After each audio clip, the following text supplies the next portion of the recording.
Bonjour YouTube, c'est Daimon. Aujourd'hui on va parler des Anneaux de Pouvoir, la série qui a sur Amazon Prime, qui se passe des milliers d'années avant les événements, 4000 ans je crois avant les événements narrés par les films et bien sûr par les livres du même nom.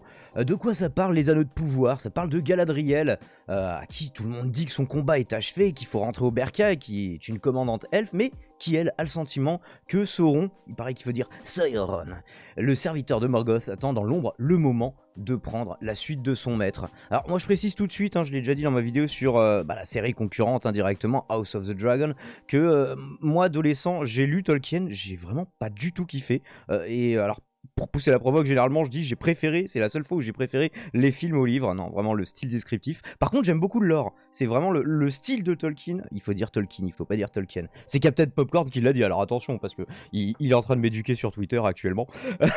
Et donc on va parler de ces deux premiers épisodes, une série gâchée par le wokisme. Ouais, moi aussi je veux surfer sur les vagues anti-woke, ça a l'air d'être lucratif. Et on commence par la jeune Galadriel qui se fait bully par ses camarades. Bah du coup elle est pas contente, elle va se venger et d'ailleurs elle va direct commencer à vouloir mettre des bourre-pifs. J'aime bien ce nouveau personnage du coup, malgré que ce soit une femme évidemment, mais elle est blanche et blonde donc c'est plutôt cool. Voilà, une petite leçon de son frère. Alors l'enfance de Galadriel, étant donné l'espérance de vie, ils sont pas immortels mais ils sont amortels les elfes, ils vivent tant que vit le monde et tant qu'on les tue pas, et imaginez à quelle aube, j'allais dire de l'humanité mais non parce que les humains arrivent largement après, imaginez combien de milliers d'années on se situe en arrière, puisque une fois adulte, elle dira à un humain ouais non mais ta vie serait pas assez longue pour énumérer juste les personnes chères que j'ai perdues, donc on imagine que ça se passe pas mal de temps plus tard. Ok, on nous a vendu une série qui a coûté 1 milliard pour 5 saisons. Alors j'avais lu le chiffre de 465 milliards pour la première saison. Je sais pas comment ils répartissent les droits d'adaptation, s'ils le font divisé en 5 par saison. Bref, ce sont des considérations comptables. En tant que spectateur, les considérations que c'est je veux voir la thune. Où est la thune? Je vois la thune, je suis satisfait. Qu'est-ce que vous en pensez? Visuellement, tout pue la thune. J'ai envie de dire House of the Dragon à côté, qui a un budget quand même de 200 millions pour sa saison, ça fait presque pas le figure. Est-ce que j'énerve des gens si je dis ça? J'espère. La thune, putain. Bon, là, ils sont peut-être un peu dupliqués numériquement, les bateaux. Mais ça reste classe, on va dire que c'est la thune. Allez, bute-moi cette tech de merde.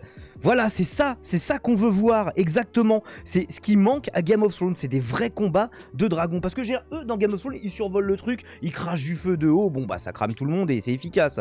Mais là, j'aime vraiment le côté, je défonce l'aigle, je le projette sur le champ de bataille et je fais un strike avec les bonhommes qui sont en bas. J'ai trouvé ça plutôt cool. En tout cas, on voit le budget dès l'introduction de la série. Et le budget, ça fait pas tout. Est-ce qu'il y a une bonne histoire derrière? En tout cas, pour l'instant, c'est beau. Mais non, mais pas encore Sauron, putain. Moi, ce que je voulais voir, véritablement, c'était le combat. Parce qu'on nous en parle. On nous parle de Morgoth. Moi, c'est ça que je voulais voir. L'introduction qui nous parle du combat contre Morgoth. Et en plus, les scènes de bataille ont l'air vachement cool. À la place de ça, on va encore devoir se farcir ce putain de maillard de sous-marque vachement surcoté. Nous serons d'accord sur ce point.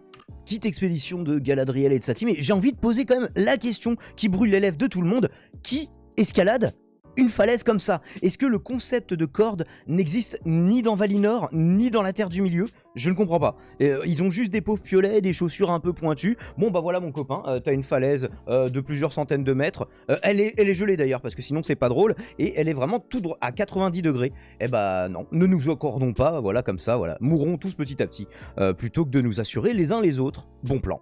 Alors on se retrouve à Rovanion, je ne connaissais pas cette région, mais ok, je suis curieux. Je veux savoir à quoi servent leurs ailes dégueulasses, là, les deux chasseurs. Et est-ce qu'on les a prévenus que le studio, c'était le studio en face of the Dragon, ou est-ce qu'ils essayent de rendre un hommage implicite, en loose day, aux Targaryen? Peut-être que voilà, ils essaient de faire défection de leur série. Plus rien ne m'étonne, plus rien ne m'étonnerait. Non mais vraiment, par contre, leurs ailes, quel avantage ça peut procurer en tant que chasseur? Je sais pas, un guerrier ça peut avoir un accoutrement un peu genre effrayant mais qui est pas forcément utile, encore que. Mais des chasseurs? Vous essayez de vous camoufler les gars?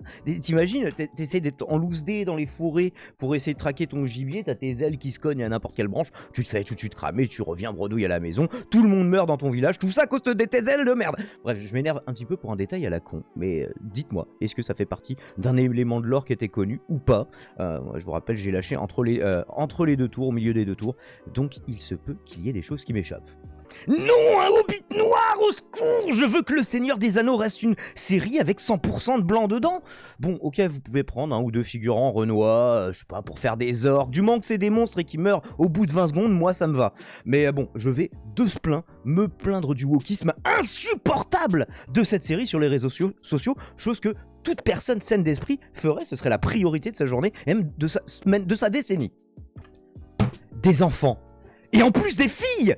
Alors je sais pas si c'est woke les enfants, mais dans le doute je vais gueuler. Amazon Prime! Remettez tout de suite des hommes blancs et musclés à l'écran! Ceci est la dernière sommation!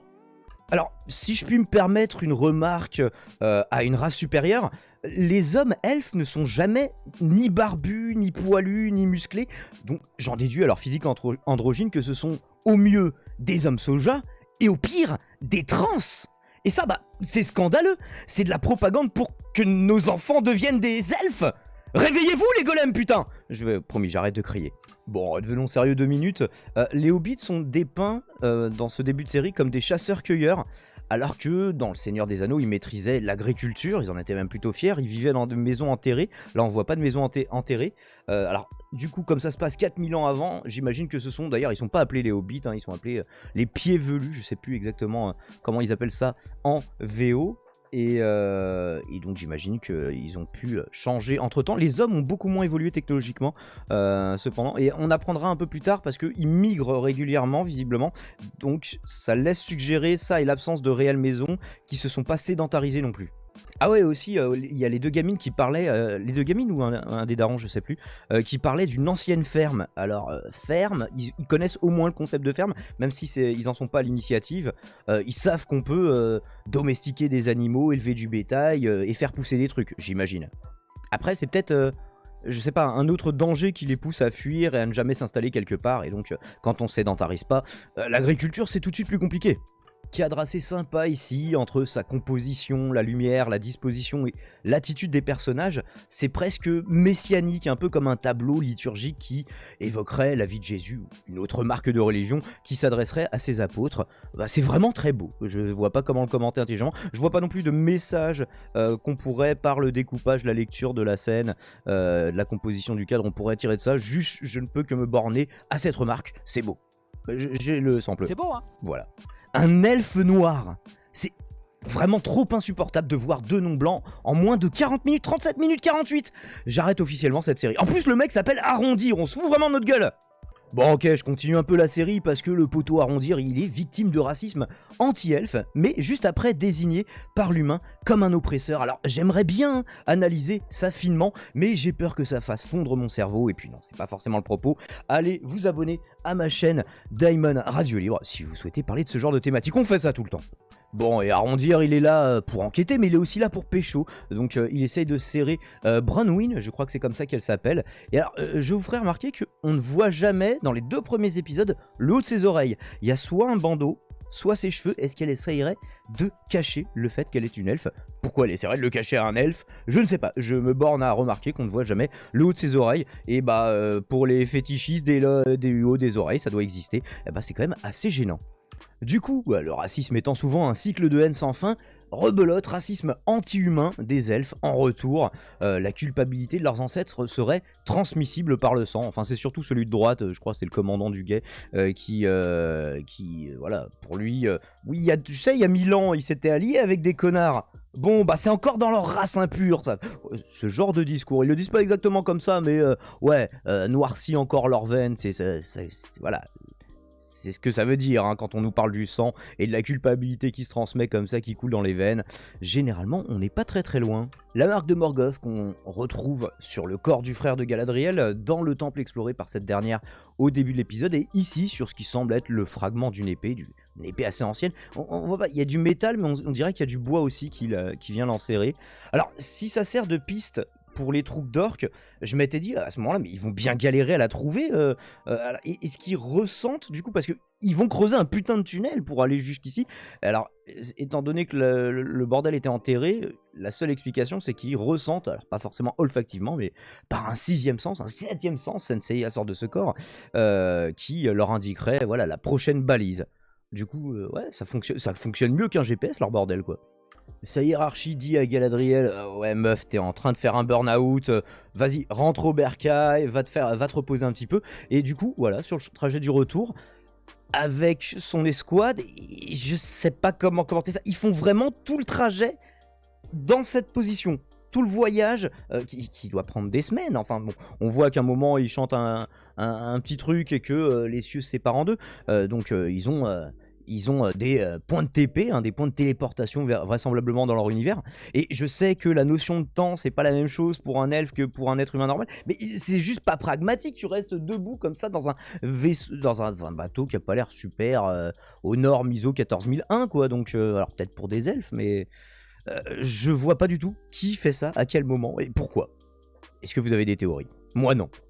Les mecs, c'est des statues. Ordern qui brûle, peut-être la confirmation des craintes de Galadriel qu'on a envoyé en pré-retraite un peu précipitamment, peut-être, sur Valinor. En tout cas, un signe avant-coureur difficile à ignorer, vous en conviendrez.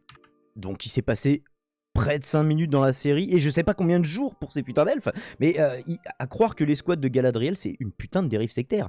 Ils sont toujours dans la même position. Alors, et puis alors, on va les dévêtir de leurs armures, leur retirer leurs armes, et ils vont commencer à chanter des chansons avec des oiseaux. Je crois que j'ai un autre arrêt sur image pour ça. Non mais c'est pas juste moi, la dérive sectaire sur 20. Je m'embarque dans le premier bateau pirate venu personnellement. Vous me laissez le choix. C'est comme le truc du lézard dans la tête dans Boba Fett, hors de question.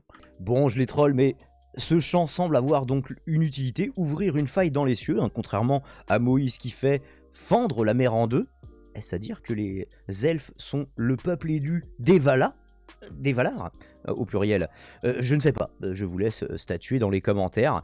Alors c'est probablement pour accéder à Valinor, hein, que n'importe quel connard avec un bateau il puisse pas y arriver. Je crois que d'ailleurs le continent avait été séparé du reste de la Terre du Milieu et de tout le bordel par, je sais plus comment il s'appelle, Eru machin truc, là, le dieu au-dessus de tous les Valar. Enfin bref, si vous connaissez bien le lore, vous ne manquerez pas de me préciser, de me donner plus d'infos. Alors est-ce que le fait de retirer armes et armures signifierait que elles sont pas utiles là où il va, que non, c'est bon, vous arrivez dans un territoire en paix, il y a que des elfes qui sont en train de faire des trucs d'elfes. Pour moi, les elfes, ils sont en train de patrouiller dans le reste du monde et de casser la gueule à des gens, donc je sais pas. Il n'y a jamais de conflit entre eux. Enfin bref, je persiste à penser que ce voyage doit être particulièrement long et chiant.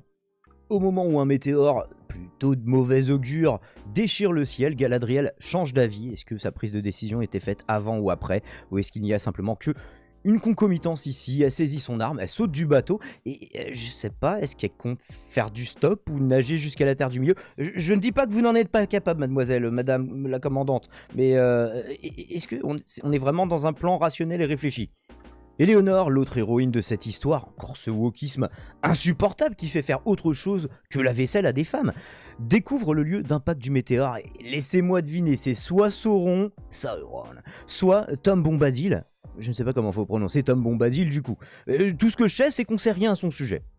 Et que on se partage avec quel idiot, un viewer qui s'appelle aussi Tom Bombadil, que je salue, j'en profite pour le faire dans cette chronique du coup. Et le plan de fin de l'épisode n'est pas sans évoquer un certain œil de Sauron.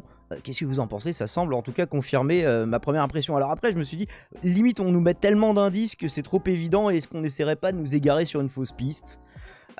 On va voir ça avec la review du deuxième épisode.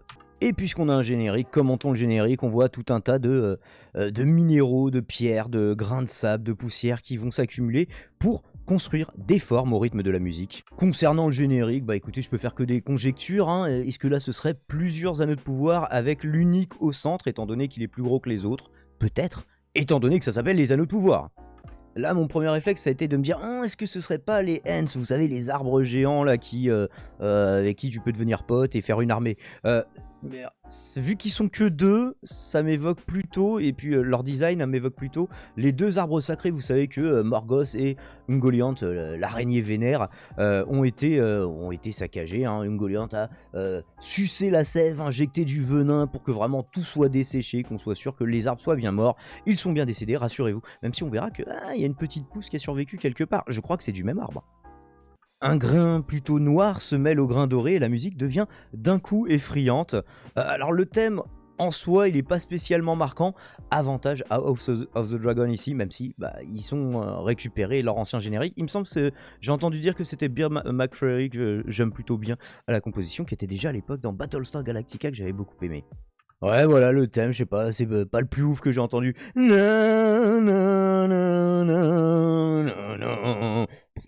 Ouais, pourquoi pas. Oui, donc cet humain semble décidément très suspect. En plus de faire voler tous les rochers autour de lui, il semble avoir un contrôle direct ou au moins indirect sur les flammes qui l'entourent. Bizarre. Bon, après, le mec, c'est un météore aussi, quoi. Pegasus Ryosenkei, j'ai envie de dire, c'est normal que ce soit surnaturel. Pegasus Ryosenken. Bah ouais, c'est ma transition à moi, et j'avais envie de recrier, même si je vous avais promis que je le referais plus. Désolé. Ouais, je sais pas si ça se voit, mais j'ai pas dormi pour faire cette review. Étant donné que je suis sorti hier, je suis rentré, j'ai regardé les épisodes, et je vous fais la review tout de suite, parce que dormir, on fera ça demain. Mais du coup, ça peut rejaillir sur mon état de forme. Désolé, pardon pour les familles, tout ça. Eragon, cité elfe dans toute sa gloire, une partie, on le voit, est sculptée à même la falaise. Ça a vraiment de la gueule, quoi. Il y a des trucs comme ça. Il n'y avait pas le Mont Saint-Michel où c'est basé sur un délire comme ça. Bon, là, ça va nettement plus loin. On va retrouver Celebrimbor qui veut, je sais pas si je le prononce bien, sûrement pas, qui veut créer des objets réellement puissants. Laissez-moi deviner, est-ce que ce serait pas des objets ronds et brillants? Mais il a besoin des nains pour créer une forge overpower. Et donc, ils vont partir négocier ça. Et c'est ainsi qu'en compagnie d'Elrond, ils rendent visite aux nains. Ils descendent de la montagne sans cheval. Et Elrond qui a la particularité d'être un demi-elfe qui a fait le choix de l'immortalité. On peut choisir quand on est demi-elfe. Est-ce que tu veux être mortel et humain, ou est-ce que tu veux être elfique et immortel? Il y en a qui disent non, l'immortalité très peu pour moi. Enfin, la mortalité. Donc d'ailleurs, son frère Elros, il me semble que c'est à moins qu'il y ait plusieurs Elrond, lui a choisi d'être humain. Et voilà, bon regardez, il fait sa petite gueule de con, genre très fier de lui. Ça ne fonctionne pas. Ils se font bâcher dans un premier temps par les nains, et du coup c'est la fin de tournage pour le moment pour Celebrimbor, et on va se concentrer plutôt sur Elrond. On peut remarquer qu'en termes d'architecture, contrairement aux elfes, les nains taillent l'intérieur des falaises et des cavernes, et des montagnes surtout, qu'ils choisissent d'occuper, et Elrond va devoir casser des cailloux pour obtenir une faveur, ce qui paraît finalement bizarrement logique.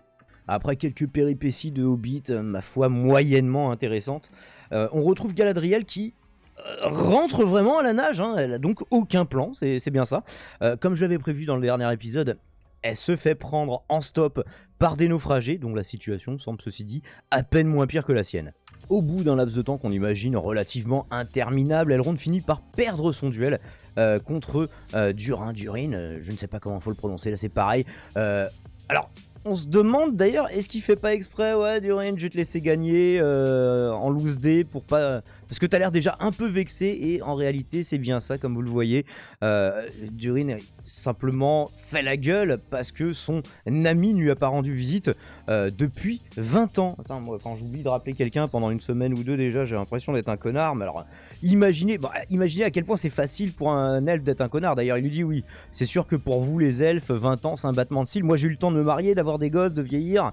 Les gars, vous revenez quand? Et toi tu reviens pour demander un service, donc... alors donc oui, la notion de temps passe différemment pour lui, mais faut pas oublier que tes amis n'ont pas forcément la même espérance de vie que toi, connard, j'ai envie de rajouter. Finalement, Elrond arrive tout de même à se taper l'incruste, se fait inviter à bouffer. Alors il a dit non, hors de question que je reste bouffer. Et on a enfin les premiers éléments comiques de la série. Ça vient d'étendre l'atmosphère, c'est pas que...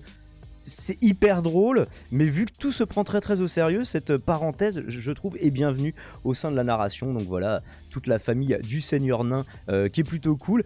Peter Mullan lui-même qui est fantastique dans le rôle de Durin. En plus, c'est un homme blanc, même s'il est roux pour le rôle, ce qui compte tout de même pour une minorité, notons-le. Et donc, comme du wokisme. Mais du coup, je l'avais pas reconnu, alors que je l'ai récemment vu dans Westworld. Il était dans la saison 3, il faisait l'antagoniste Serac, ou je sais plus, il avait un français, où il avait pas du tout la même gueule et où il était pas du tout roux, du coup. Et voici ce qu'il reste du premier orc de la série qui avait justement emprunté les tunnels. Alors, je reste évidemment scandalisé qu'une faible femme ait pu l'abattre au lieu de cueillir des champignons ou de faire le ménage comme font les femmes habituellement. Ici encore, le cadre est joli. L'étranger vêtu des haillons que lui a fourni Éléonore se découpe à contre-lune, on ne peut pas vraiment parler de contre-jour du coup, et ressemble assez à un Istar, raison pour laquelle certaines personnes pensent qu'il s'agit de Gandalf. Alors, il me semble que ça pose un problème de chronologie, mais d'une manière générale, j'y crois pas. On voit aussi notre étranger murmurer à l'oreille des lucioles, parce que peut-être que les lucioles ont des oreilles. Ne soyons pas sectaires. À l'antenne des lucioles? Je sais pas comment ça marche, me demandez pas. On voit que toutes les lucioles qui proviennent de la première lampe éclatée meurent très rapidement après avoir, je sais pas, dessiné une constellation. Ouais, il y a aussi un symbole du Mordor. À un moment, il dessine un truc qui ressemble à une carte. On dirait ouais, c'est une carte et c'est plus ou moins un rectangle. Le seul territoire que je connais qui est vraiment rectangulaire comme ça, c'est le Mordor en l'occurrence. Donc peut-être encore un indice là aussi. Alors par contre, ce que je me demande, c'est pourquoi la deuxième lampe, elle continue d'être illuminée. Pourquoi les lucioles de l'autre lampe tenue par Éléonore, elle ne meurt pas? Peut-être parce qu'il n'aura pas murmuré à l'oreille, je sais pas. Dès qu'il a l'air de porter la poisse, ce mec-là, parce qu'il y avait le montage qui alternait la blessure du père d'Éléonore avec la scène où elle était avec lui un petit peu plus loin à l'écart. Et maintenant ça, il interagit avec des lucioles et puis espérance de vie très faible. Bon, je sais que des lucioles ça vit pas longtemps, mais là tout de même, comme éclairage ça ne convient plus.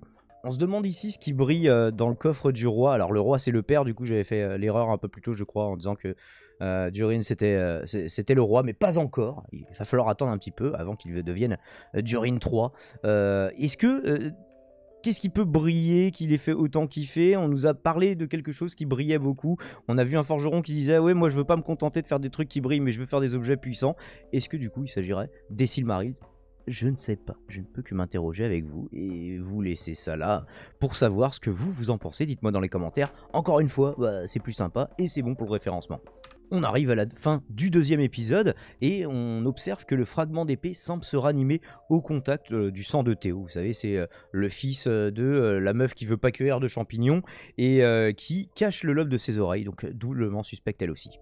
Finalement, un bateau vient secourir Galadriel et son nouveau BFF humain. Le contre-jour et la contre-plongée le rendent plutôt badass et mystérieux à souhait, même si c'est pas aussi classe que le plan de fin du premier épisode avec l'œil de Sauron en flammes, qui était, ma foi, du plus bel effet. Effet? Oui, j'arrive plus à parler. Ouais, c'était un peu une forme genre à la Crop Circle, sauf que là, du coup, c'est des cercles de feu. Mais c'était classe. Plus que ce plan là et ouais je sais pas, ouais, j'ai un peu l'impression de m'aveugler en essayant de distinguer sa tête, donc c'est désagréable. Pourquoi est-ce qu'on nous le cache? Est-ce que c'est quelqu'un d'important? Nous le verrons la semaine prochaine. En conclusion, c'est tout de même un peu lent. Certaines séquences me semblent pour le moment pas indispensables, comme le vrai faux départ et l'épreuve de natation de Galadriel. Pourquoi ne pas la faire rester? Oui, ça prendrait 2 épisodes de moins, donc c'est chiant. On a mis du budget, donc il faut provisionner maintenant. Pour autant, ce n'est pas non plus inintéressant, soyons honnêtes, et c'est surtout vraiment très beau. Hein. La frontière entre des films AAA et des séries AAA devient vraiment très mince. Alors ça, c'est induit aussi par le fait que de plus en plus de gens consomment les contenus sur des plateformes de streaming qui, elles, par nature, ont tendance à avoir un format plutôt sériel. Et du coup, avec même maintenant la tendance qui s'inverse, avec des films qui ne sortent même pas au cinéma, mais qui sortent Day One, comme on a pu le voir sur Prey. Regardez ma vidéo de Prey. Concernant Prey, j'avais fait un truc aussi pareil. Ah, encore un truc trop woke. Non, mais là, j'avais pas trollé pendant tout le long. C'était du troll, hein, pour les personnes qui savent pas reconnaître le second degré, évidemment. Alors, concernant Meteor Man... On n'est pas sûr de qui c'est, mais on sait que Sauron, à cette époque, savait encore changer d'apparence pour pouvoir être séduisant et pouvoir gagner la confiance, corrompre des personnages clés plus facilement. Il semble provoquer, du coup, voilà, la blessure du père d'Éléonore, la mort des Lucioles, à moins que ce ne soit malgré lui, hein, mais en tout cas, il semble y avoir un lien de cause à effet dans tout ça. La symbolique, le feu qui brûle pas, ses pouvoirs, tous ces indices sont assez difficiles à ignorer, même si on ne peut pas voir de certitude. Pour le moment, je me dis que c'est tout de même au moins un Maya, singulier de Maillard, à moins que ce ne soit carrément un Vala. Et écoutez, je vous laisse vous faire votre opinion et me dire ce qu'il en est. J'essaie de couper la source un petit peu disgracieuse derrière, malgré les options de transparence. Donc voilà, Maya, Vala... Istar, plus précisément, Gandalf lui-même, encore plus précisément, ou juste Sauron, ou Tom Bombadil. J'ai entendu personne avoir cette thèse de Tom Bombadil, donc, et vu que ça reste un mystère. Et on a vu que, par exemple, ils ont fait une anecdote sur Morgoth qui a pleuré en voyant les Silmarils. Ils se permettent d'ajouter des éléments qui ne sont pas dans le canon de base, donc tout est possible. Et vous, qu'est-ce que vous en avez pensé? Pour le moment, j'ai pas prévu une note débile, mais je vais continuer à regarder sur 20. Écoutez, je sais pas si ça constitue une note. Dites-moi, vous, ce que vous en avez pensé. On est à moins de 25 minutes, du coup je rends l'antenne. Abonnez-vous à cette chaîne, à ma radio libre, à ma chaîne gaming, à la chaîne de Tony. Ciao, ciao.